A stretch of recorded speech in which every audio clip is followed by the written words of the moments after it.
Hey guys, it's Evan. It's early March 2025, and today's a video that's a little bit outside of what I normally do because I'm going to be explaining basic Mendelian genetics, simple recessive inheritance to y'all.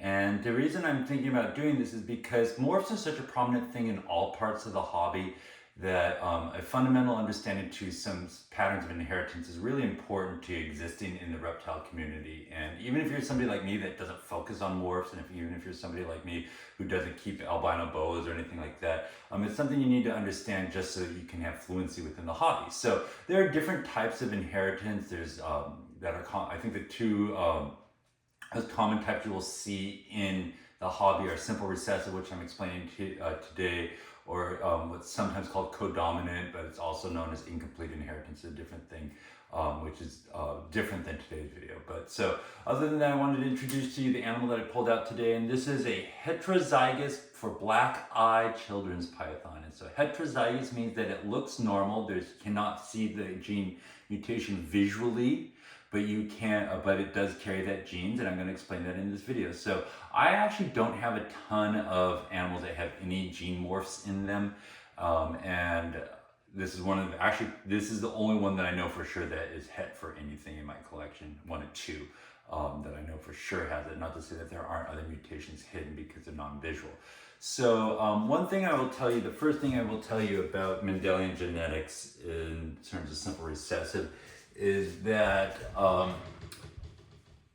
there's a lot of features that are not simple recessive, and there's a lot of things that aren't simple patterns of single site inheritance, and those are all like the polygenic traits. So polygenic or multi-allelic is something that we are contrasting these single genes with. So most of the things you see me working with are polygenic traits or multi-allelic traits, and a good proxy for whether or not something is multi-allelic versus single gene heritable is whether or not there is a wide array of expressions. So like albino, something's albino or not albino, whereas like hair color, brown hair color there's an array of colors, and that's multi-allelic. So that's an example, a counter example of simple recessive. But anyways, in the hobby, we're always talking about standing on the shoulders of giants, or the people that came before us and how they have helped us. And for today, I'm going to acknowledge Mr. Calabrese, my high school biology teacher who taught me Mendelian genetics. And one point is that this is something that is universal. It is not applicable just to reptiles. The other point I'll tell you is that this is like one of the major subjects of advanced placement biology, high school biology. And if you don't get what I'm saying here, go Google search or YouTube search Mendelian genetics, simple recessive inheritance, and you'll find tons of study guides about recessive genetics, codominant, incomplete, all these different patterns of inheritance. And those are going to be applicable to reptiles as well. And in fact, I think sometimes people get too hung up on the morphs and what the morphs are going to look like. So when I explain these examples to you, I'm going to use an example that's non-reptile related. I'm going to use the example of corn. In corn, there is a species of corn that has tall corn or short corn. It's not like there's tall, medium, and short corns, or an array between tall and short. Corn is either tall or short, and that's a simple recessive gene. So that's the example I'm going to be using for you at first, and then we'll break it down into some real world reptile examples. So I'm going to adjust this camera down so that people can see. All right. So here we have Mendelian genetics, simple recessives. And so whenever we're talking about simple recessive genes, we're talking about a single allele site gene. So here you have a rough depiction of a double helix. So this is DNA. And if you think about it, it's like a zipper, and one side of the zipper matches up with the other side of the zipper. And each one of these little matching connections is called an allele site. And with simple recessive genes, it is a gene that is existing on a single allele site. It's a feature that is controlled by a single allele site, and that's in contrast to polygenic traits, which might be on like 3 or 4 different sites that are affecting things and turning on and off different expressions, which will get you more of an array of phenotypes or looks. Okay.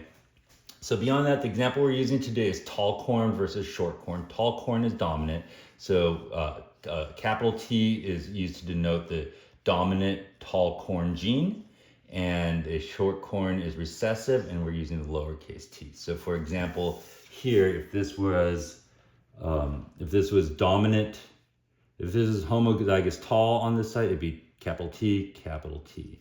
Or if it's heterozygous, it would be capital T, lowercase t. And if it was visual short or homozygous short or homozygote recessive, it'd be lowercase t.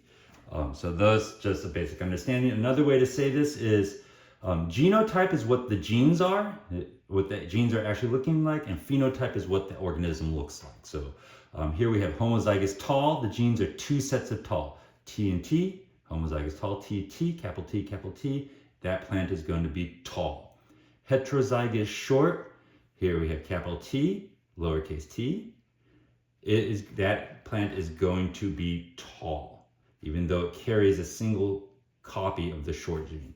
And homozygous short, lowercase t, that plant is going to be short.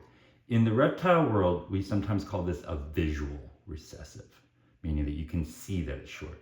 So this the heterozygous form, the het, has the short gene, has the morph gene in it, but it is still appearing normal.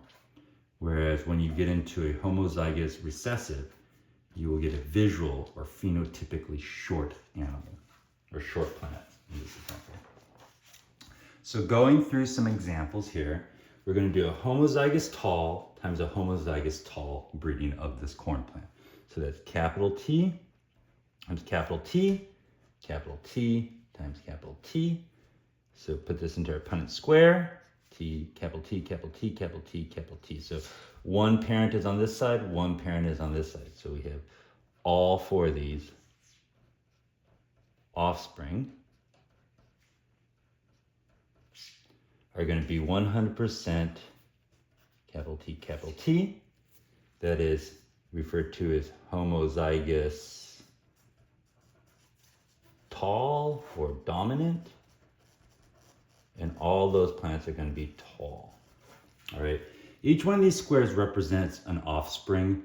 And this is a ratio of, this is statistical prediction of the ratio of offsprings from this breeding. So in this breeding, homozygous tall to homozygous tall, you will get 100% of your offspring being homozygous tall. Here we have a homozygous tall times a homozygous short. So this would be like I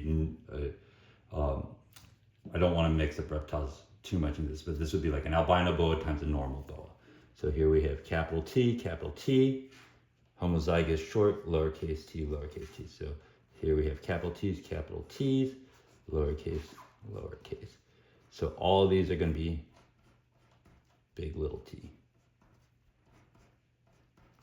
So the results are 100% are capital T, little t. These are all heterozygous for short corn. In the phenotype, they are all tall. Going on some more. Here we have a heterozygous short times heterozygous short parent. So both of these corn plants are going to look tall, but they each carry one copy of the short gene. So in other words, the parents look like this. So this is a pretty common game that we play in the reptile hobby. We can't afford visuals, so we get two hets. So then we have, let's see, taking me back to high school. So in this results, we will have, I'm going to write the genotypes here. We'll have 25% equaling big T, big T.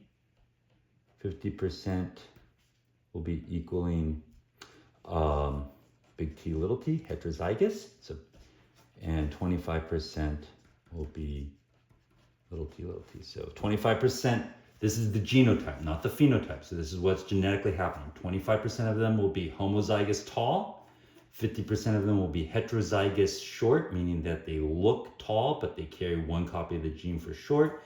And 25% will be homozygous short or visually short, meaning the plant is short, it carries a double copy of the genes.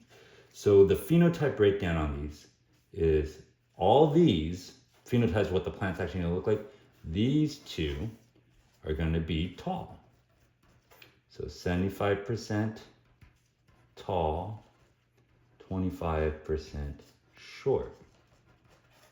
Now in the reptile world, here's something that happens. You get your litter of 4. Remember, this is a ratio. We're always talking about ratio. But in that litter of 4, the only one that you are sure of its genetics is the double little t, the homozygous or visual short. So then you have 3 animals left, or 3 plants that you don't know what their genes are. One of them is going to be homozygous tall, and 2 of them are going to be heterozygous short. In other words, 1/3 is going to be homozygous tall, and 2/3 are going to be heterozygous for short. This is where you get the term 66% het from in reptiles, meaning that if you buy one of those animals, if you buy one of these 3 animals, you have a 66% chance of it being het. The animal that you get is either going to be heterozygous or not, but you have a 66% chance of it being heterozygous. You're taking a chance that it's a normal. It could definitely be a normal. You're taking that chance that it's normal. But that's where that term 66% het comes from. Here's the next breed. Now here's another breed. It says homozygous short, so little t times heterozygous tall. Or heterozygous short, which is big T, little t. So here we have little t, big T, little t. So then the result of that pairing is like this. You see, I'm adding these two together as big T, little t, big T, little t, little t, little t, little t, little t. Okay? And so here our results are the genotype. 50% of these animals are going to be het. Short, 50% of these corn plants rather, and 50% are going to be visual, or are going to be homozygous short. The phenotypes, 50% are going to look tall, because the hets still look tall, and 50% are going to be short.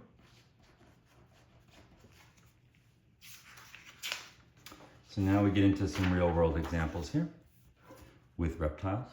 Here's a sharp albino bow breeding times a normal. So normal is big N. Sharp albino, it's a visual, so little n, N, N, N, N, N, N, N. You have 100% of the offspring from this litter will be het sharp. If you ever see somebody say 100% het sharp, that's the type of breeding they did. And that's the genotype. The phenotype is 100% of these will be normal looking, because they only carry 1 copy of the recessive gene. Here we have sharp albino times het sharp albino. So here we have sharp albino, little n, times het sharp. So 1 big N, 1 little n. So then we have N, N, N, N, N, N, N, N. Here, the genotype, 50% of the offspring are going to be het sharp. 50% are going to be homozygous sharp or visual sharps.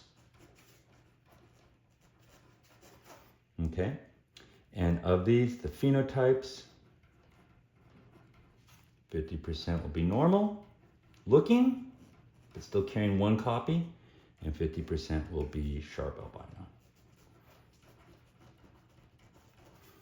And here we have the last pairing that we have is a het sharp times het sharp. So this is N, N, N, and N.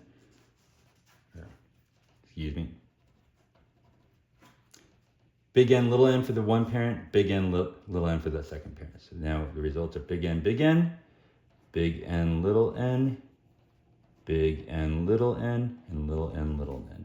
And the result for the genotype, 25% normal, 50% het sharp, 25% visual sharp. And the phenotype, how they look,